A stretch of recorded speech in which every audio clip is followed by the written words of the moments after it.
right, let's go. So, welcome to the show where we talk to high performers who push limits and build legacies. Today's guest is Pete Nelson, the founder of SISU Lifestyle. I just found out recently, Pete, that you won an ultramarathon out in Antarctica, which is incredibly impressive. You're also an entrepreneur who turned a sauna side hustle into a premium brand. So, Pete, everything I know about you, at least up until this point, I know you don't do average, and I'm really excited to dive into this. Man, I appreciate the amazing introduction and looking back upon my journey so far. A lot of it you can't really plan for, and I really feel like with where Cece's at, where my family is at, my life is at, I think it's the compounding interest of just trying to win each day as they come, and I can live with the results. That's huge. That's actually a great segue into my first question. You've built your life around Sisu, right? Grit, determination, inner strength. I mean, what does that actually look like on a day-to-day basis for you? It's a really good question, and like you said, you just defined what Sisu means. There's no literal translation from the Finnish language to English outside of that. And, when I really look at what Sisu means and what it actually embodies, it's like the grit over the glory. Everybody always talks about grit and glory, grit before the glory. And they're always trying to figure out and, taste success. And to me, I'm not necessarily chasing this, perfect outcome. I just want to show up every day and do the work. And because I enjoy it, and whether that's with my family, having the tough conversations with my wife or, having to discipline your kid, like the things that are tough that you have to do every day, or waking up early to train because that's the only time you can do it, or having to do that late night run because that's the only time that you could do it. And whether that's the ups and downs that business gives you, I think that Sisu to me embodies what I think that the United States lacks from a very high level, and that is grit and the ability to just not quit. And we lack that in modern society. And I feel really strongly in building a community around that. Dude, that's huge. I feel like I could go in so many different directions with that. The thing that comes to mind, though, is what are your thoughts on people who, like you said, they want to taste that success or they want to wait until they have motivation to go do that thing, whatever that thing is? How do you coach people through that? Or how do you work with people who, to help them level set the reality that there's going to be a lot of days where you don't want to get up or you don't want to do that late night run or you don't want to have that hard conversation with somebody that you love? I mean, what is your advice for somebody who kind of wants to wait until they have the motivation to do it? Speaking out of experience, I was in that position and I still struggle with that, right? Like when things are tough, I do want to wait. I don't want to have that hard conversation. Like when things are tough and I had a lack of sleep last night. I don't want to wake up. And I think what to me speaks volumes is I get to be around a lot of great people that Mm. have had achieved some level of success that I admire. But along the way, I like peeling back the layers on these people. And I love seeing like what makes people tick, especially like a lot of the people that we've been very blessed and fortunate to partner with. And I'm looking at like, say, like a 50-year-old or 55-year-old or like a 40-year-old. And I look at their training, I get to see behind the scenes of how their family life is. And I'm realizing it's just they just focus on the day. They're not focusing on their 5-year plan, their 3-year plan, their 1-year plan. They're just executing on what gives them success that day. And they're putting the effort every day. It's just the consistency of that. So I really feel strongly that from a very high level, the more that we can just buy in on showing up with what matters most every day. And whether that means like the intensity needs to be dropped down or like showing up sometimes like means that like I can't give 100% in this one area of my like bucket of life. That's great. I still showed up, and like that me showing up is going to encourage me to show up tomorrow. And if that means I could, put in a larger effort tomorrow, then great, I'm going to. But you have to show up every day. And for somebody who's really struggling with just getting started, just know that um, the difference between the average and the people that are like really doing it, they just get started, and it's not pretty at all. It's not intended to be pretty whatsoever. And there's going to be a lot of times you're going to want to quit. And I think about the last few years, like what I know now of like business ownership, I probably wouldn't have started at SISU had I known like the little trials and tribulations that you go through, but that's just the way it goes. And the further you get into it, the more you realize like it's so purposeful and impactful that you just can't stop. So yeah, I would definitely recommend for somebody that's really struggling to just get started. And whether you don't know like what that first step is, find out what that first step is by hanging around some really quality people that have done it before and lean in. So embrace the suck, surround yourself with good people.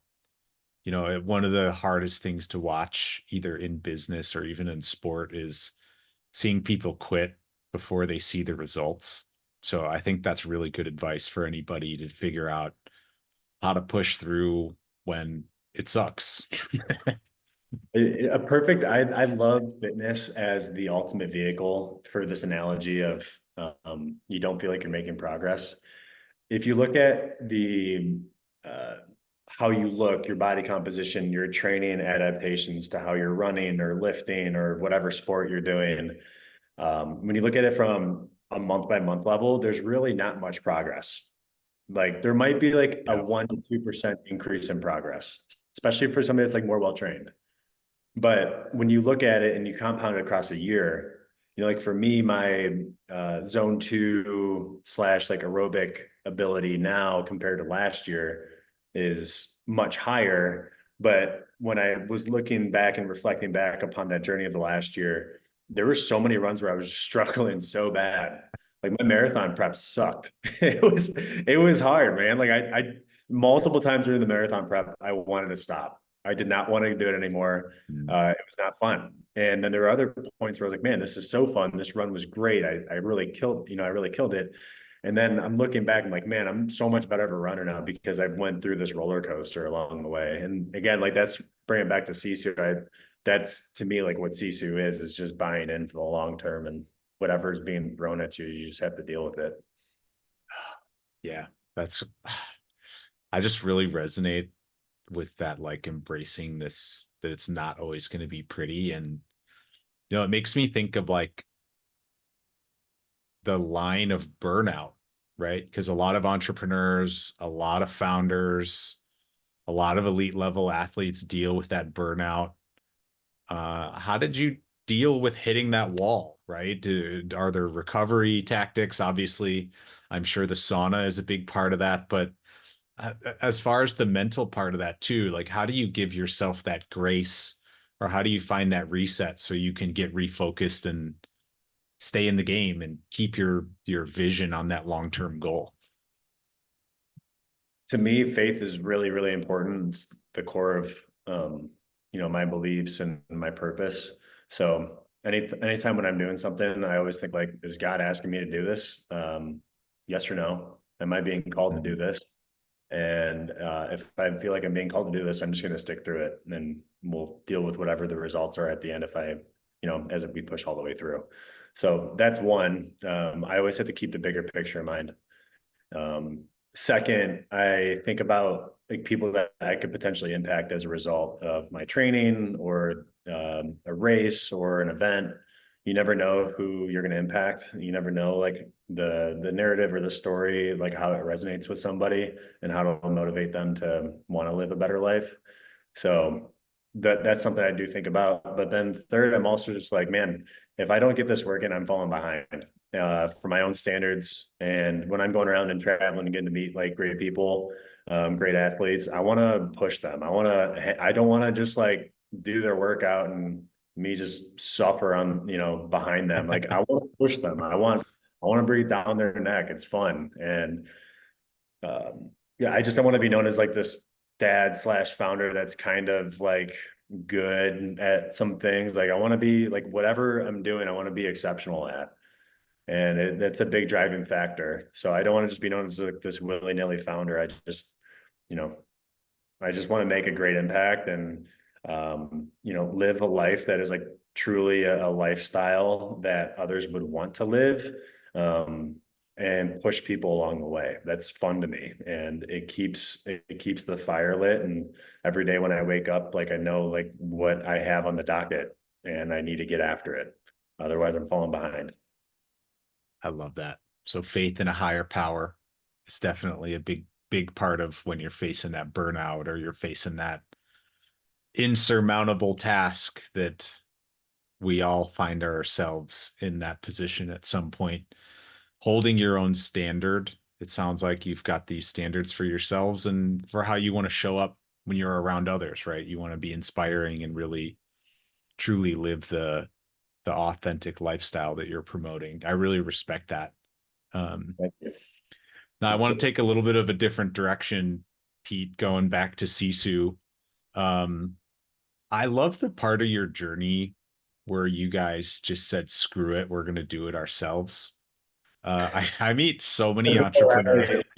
feels like the Bill O'Reilly skit of he's like, fuck it, we'll do it live. Yeah. That's how it felt, And uh, yeah, I mean, we hit the wall hard when we were wholesaling saunas. We were consumers ourselves. We had separate businesses, um, and then we started drop shipping / wholesaling saunas on the side, and we would sell a sauna once or twice every other month, and then we had a 12-month stretch without a single sale, and it hit hard. And we decided right then and there that this was March of 2022. It was an early morning trail run, and we decided to dissolve the dealership or wholesalership. Mhm. And so we were like bushwhacking, through these trails. And 10 minutes later, we're like, wait a second, what needs to change? Like, why did we decide to dissolve this thing? Why did we quit?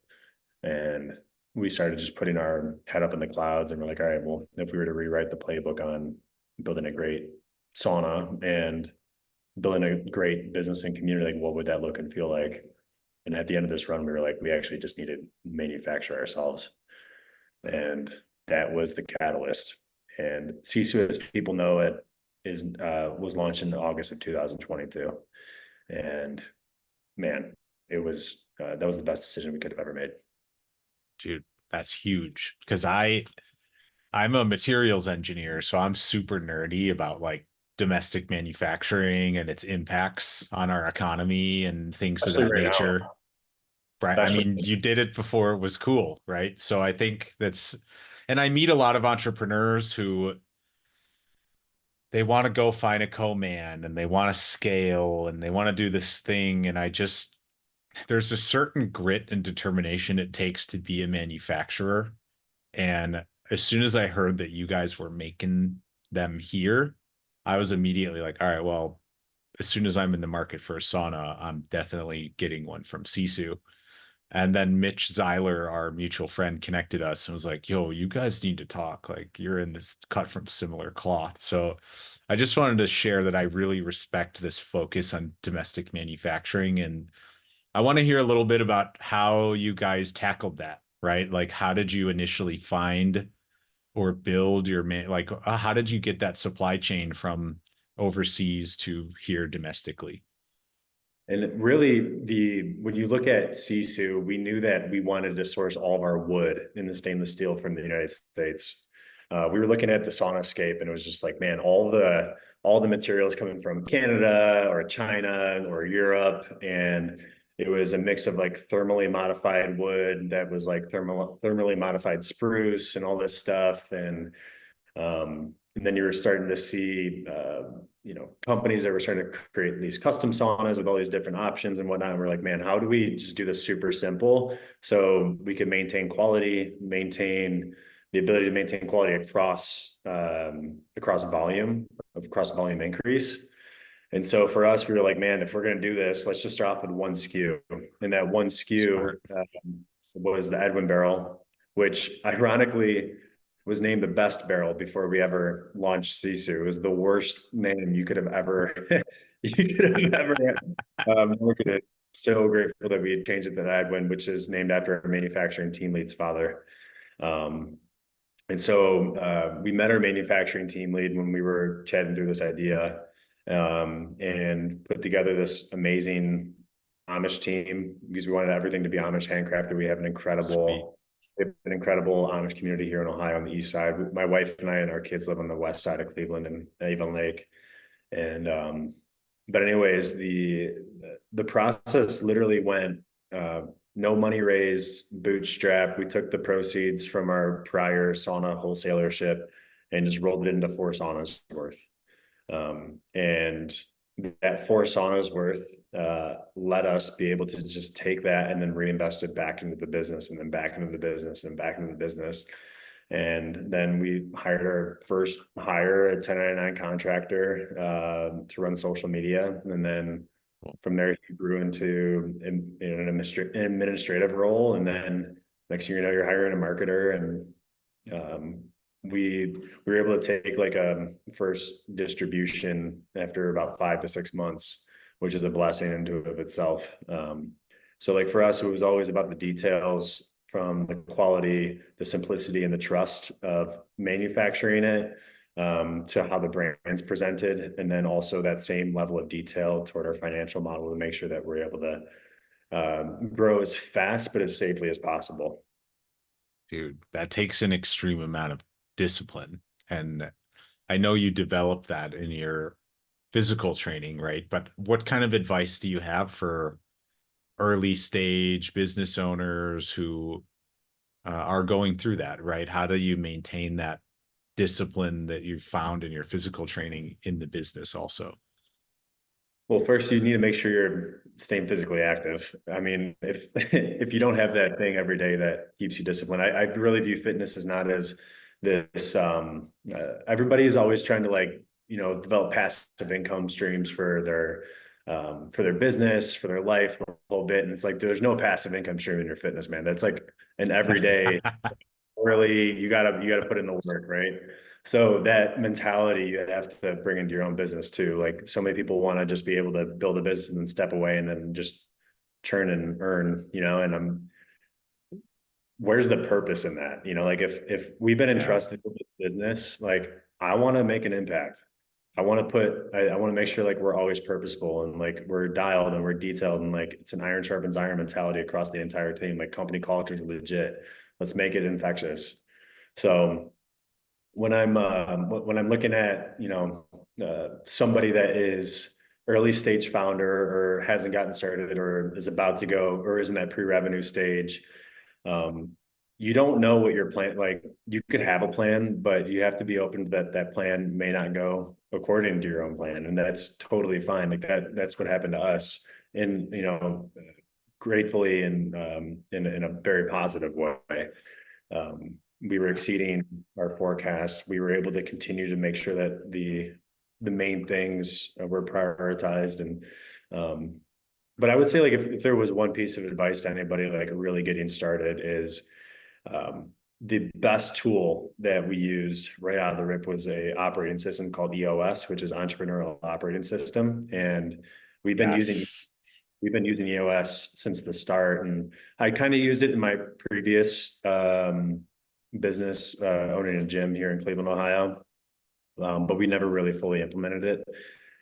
But EOS really makes things black and white for a business owner to understand where you're at in your business, what the next steps are to be able to evolve it, and then make sure that everybody is on the board or is on board running in the same direction. And EOS is such an incredible tool. And the best, in my opinion, the best investment you could possibly make is buying the book Traction and also the book Rocket Fuel. Because those 2 books are, I think, at a total of like $25 on Amazon, will make you not only want to step in entrepreneurship, but help you decipher through like, man, I don't know how to approach this. Like it really guides you through in those initial stages. Dude, Pete, I love that. I literally just recommended the book Traction to a guy in the sauna at my gym. And I ran into him a week later. He goes, dude, I just got that book. I started reading it.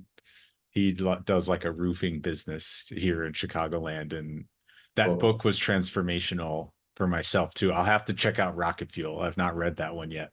So Rocket Fuel is written by Gino Wickman as well, but it's all about the visionary and integrator relationship. Cool. Uh, Put into perspective, SISU, based off of multiple culture index tests, has 7 visionaries on board, but with 3 integrator type of personalities.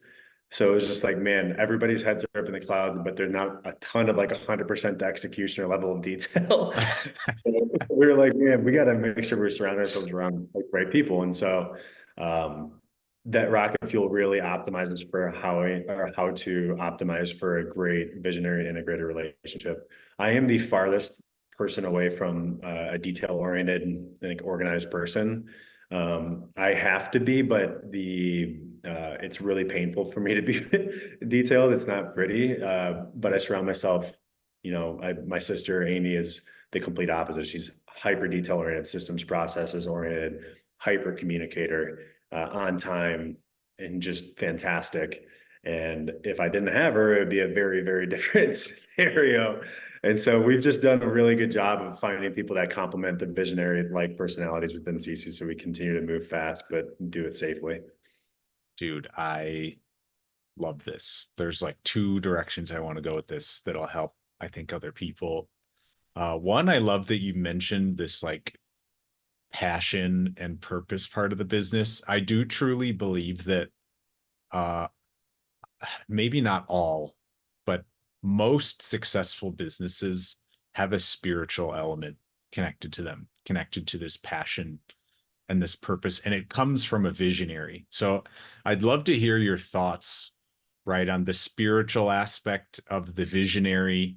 And for those who aren't familiar with EOS or Gino Wickman's work, right, what is that spiritual journey like for the visionary, and what is it like finding an integrator or actually integrating it into reality? The spiritual journey for a visionary the best way to describe it is like you're on a boat in the middle of the ocean and you've got all these different ideas and you have all these different directions that you could possibly go. And all of them seem really appealing, but there's only really 1 or 2 of them that are like, man, I'm feeling called to go that direction. I'm feeling like this is really, really purposeful. And then you start rowing and you don't see it. It's like you're blindfolded. You keep rowing, but then along the way you find this integrator who's like that person that is not only a huge support system, but like the fuel for you to go faster in that direction, right? So now you're rowing even harder. Now you got 2 people on board, and then you're finding more people that are bought in on this vision and purpose and goal. And now you're all rowing 10 people in this one direction, 20 people in this one direction. And then you finally see like where you've been going.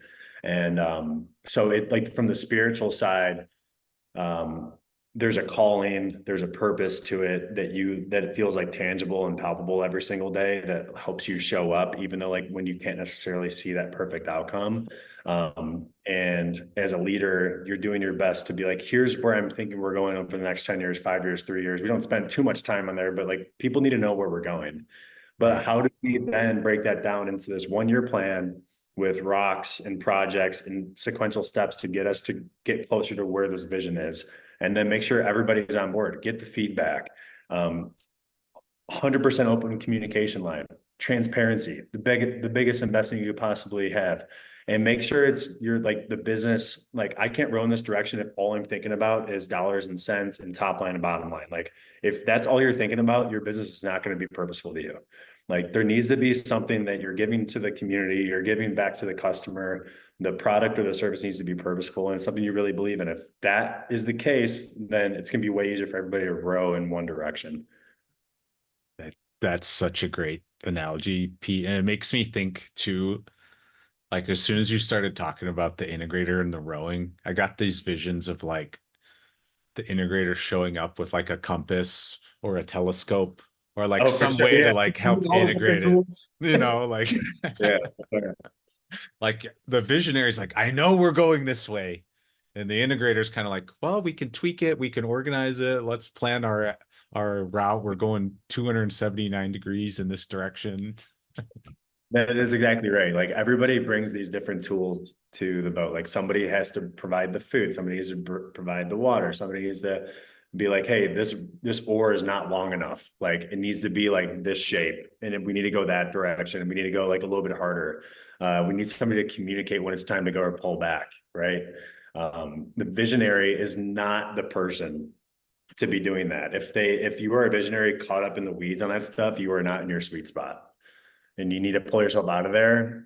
Or if you are in that early stage and like you have to wear all the hats, look at the tasks that as a visionary are more detailed, that require more effort and strain on your life, that creates stress, and delegate those things first. That's huge because I feel like reading that book that really validated my role as a visionary and helped me do that. It helped me figure out what I need to delegate and what I need to get better at. And it just gave me a clear roadmap of like, wow, this is the direction that it needs to go. So I'm curious, Pete, why saunas, right? It sounds like you ran a gym, you're super into training. Ultimately, why did saunas become the thing? Was there, a specific study that you read? Was it a personal experience? I mean, why did saunas become this spiritual practice? If you would have asked me 5 years ago if I would have owned a sauna company, I would have laughed at you so hard. I didn't know anything about sauna. I had never saunaed, and I would have 5 years ago, I would have thought was going to own a gym for the rest of my life. 10 years ago, I thought I was going to have a 20-year career in the army, right? So like my plans changed so many times. But saunas, there was something about the relationship building aspect that saunas provide, like from a subjective sense. I think everybody's really enamored with the objective data and research that's coming from sauna therapy. But when you really peel it back, it's like, man, Finns are the happiest. Finns are the happiest people in the world, happiest nation in the world up in Finland. And what's like the daily constant? It's sauna. And for every two people, there's one sauna in Finland, which is wild.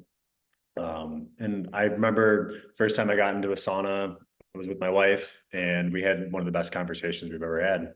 And I thought that more people needed to experience that because we were off our phones.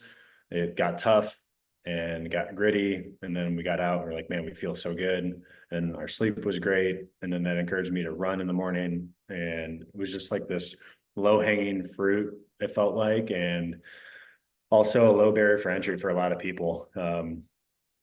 We all know the benefits of zone 2 training. The more zone 2 training, the better.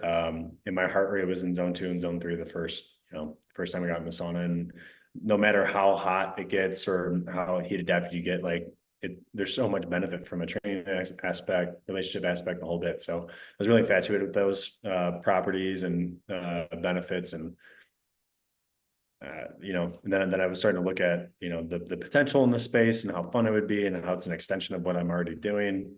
And so we just started slinging saunas on the side, and then that evolved into something way more than could have ever imagined. Dude, that's so interesting. So it wasn't even the objective like performance or recovery side of it. It was the community side of it, which could be interesting. I'm sure we could pull some data that talks about emotional health and community health and how that contributes objectively. But that's so cool to think because I think about these conversations I have in the sauna, right? That one I just brought up talking about traction. You just meet people and you have these experiences and these interactions, and that is kind of a spiritual experience in a way. 100%. And it's our ultimate wealth in CSU, and the ultimate wealth that I have personally is the relationships. So, if I could steward a great relationship and, get to have health benefits along the way, man, the sauna is a great vehicle to do that. Some of our best business ideas come out of the sauna. Some of our greatest relationships have come from the sauna. One of our first marketers that we ever hired, we interviewed in a CSU sauna, and then he's turned into one of my best friends. Our current CMO met me up for a 5:30 a.m. run. We sauned after. He bought a sauna, became a customer, and now he's our CMO. It's crazy. And it's like just like what it's done. Our head of product support met me here at our home. We did a workout, sauna, cold plunge as part of the interview, and not like, hey, you got to do the sauna. It was just like, hey, let's just have a great conversation and see how it goes. And you get to really know somebody in the sauna because, like, if the first time you've ever meet somebody is in a box with no phones and it's just face to face, I mean, you're going to know somebody real quick, and it's just a great equalizer.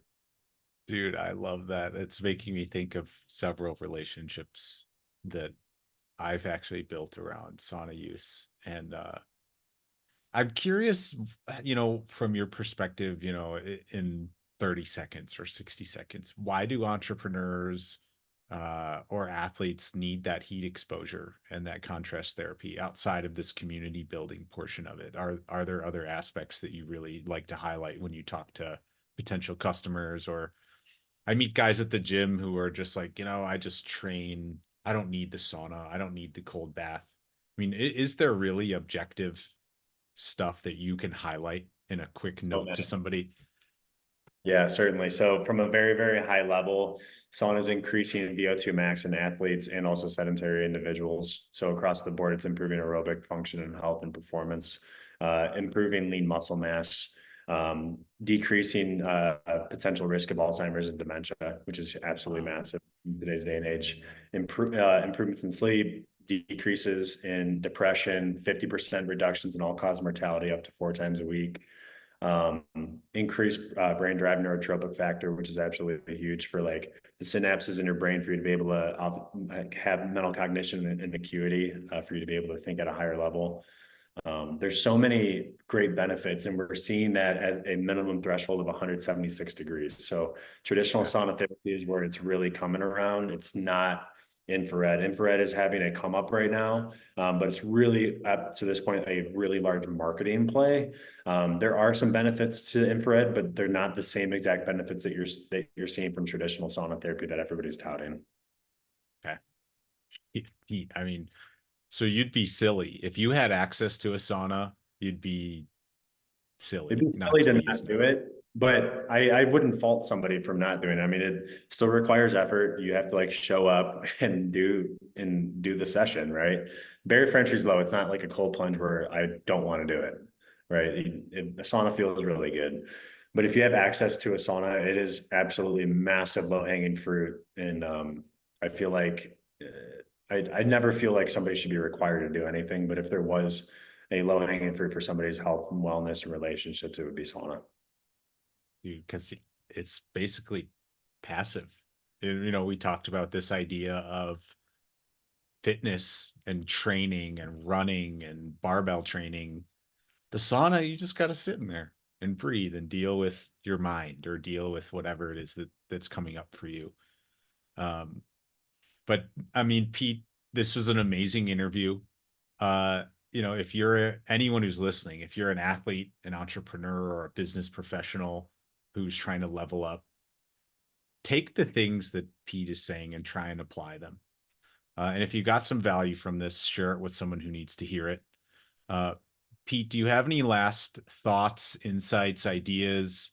I'm sure people can find you on social media, but I'd love to give you a platform to plug any last wisdom or plug your guys' contact information so people can find you.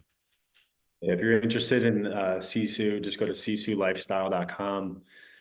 Um, and yeah, I have an open door policy on my Instagram. So if you ever have any questions, feel free to shoot me a message. Always happy to help. And um, just I would say the biggest piece of advice to any young entrepreneur or athlete is um, get started and then stay consistent.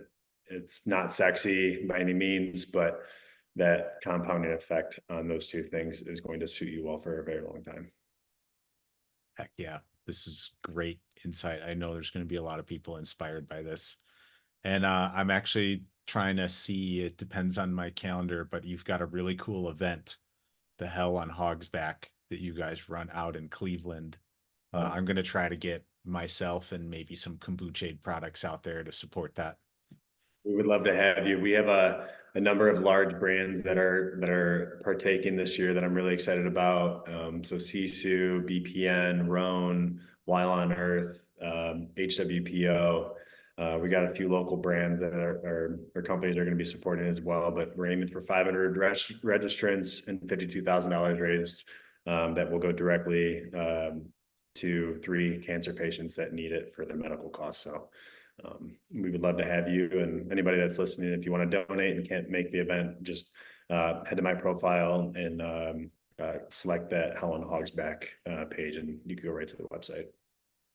Heck yeah, Pete. I look forward to cheering you on, and we'll stay connected. Thanks for jumping on today. Appreciate you, man. Cheers.